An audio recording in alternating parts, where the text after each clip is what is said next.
Hi, my name is Hailey Marie Jonas. I am the sister of Kevin, Joe, and Nick Jonas.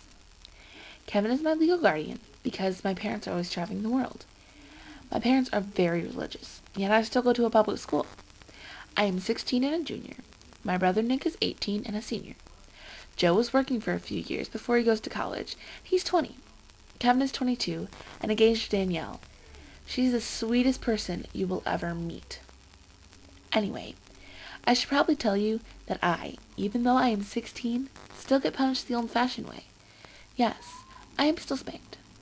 Well, so are Nick and Joe, and technically Kevin too, but only by Dad, and only if it's something really bad. Nick and Joe are both allowed to spank me, which I don't think is fair, but if I argue it gets worse, so I just go with it.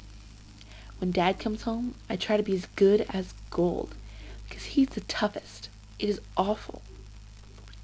Alright, well, my favorite brother is Joe. He understands me, and I can tell him anything. He is especially hard on me, but I understand that he loves me when he does it. He punishes me harder than Nick, but a lot easier than Kevin. Kevin is my next favorite.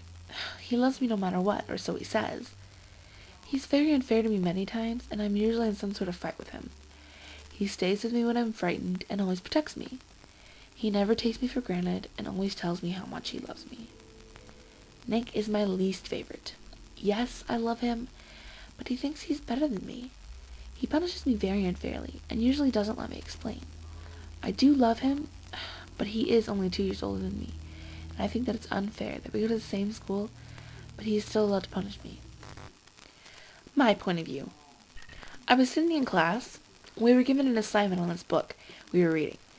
It wasn't a very long book because it was a play. I got the main part. I didn't mind it because I like to read out loud in class. I thought it was fun, and it pulled me out of reality for a while. The main character was a prostitute.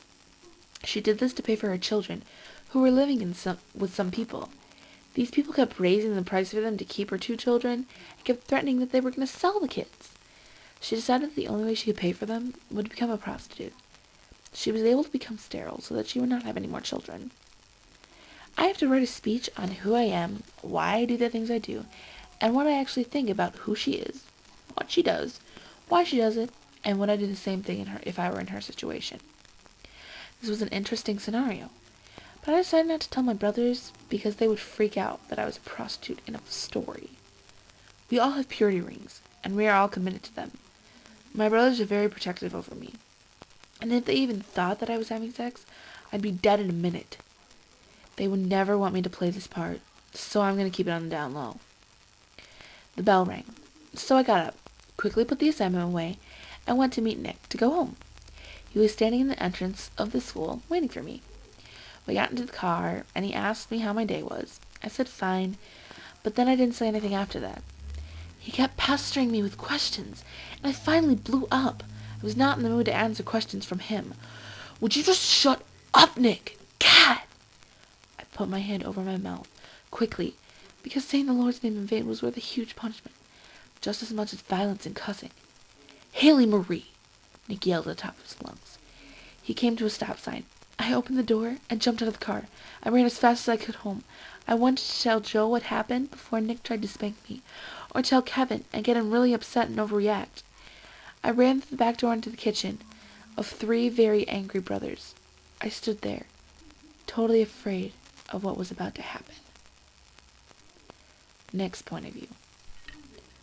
I could not believe that she had yelled at me like that. All I did was ask her about her day. She blew up, and on top of that, she used the Lord's name in vain. She knew she was in trouble, especially when I yelled her name. I never expected her to jump out of the car. I was so scared she would not run home. I raced home as fast as I could. I ran into the house, yelling for Joe and Kevin. They were both in the kitchen. "Hailey, she jumped out of the car," I gasped out. "What?" Kevin yelled. "Oh my goodness, is she okay?" Joe asked, more concerned about her well-being than her punishment. Just then Hailey walked through the back door into the kitchen. We were all looking at her sternly. "Upstairs. Now," Kevin said in his spanking tone. "But Kevy," Hailey tried to explain. "Now you get double. Now go," he yelled, making Hailey and I jump. Kevin, let me talk to her first. You need to calm down, Joe said, reasoning with him. Kevin nodded, and I watched Joe walk quickly up the stairs.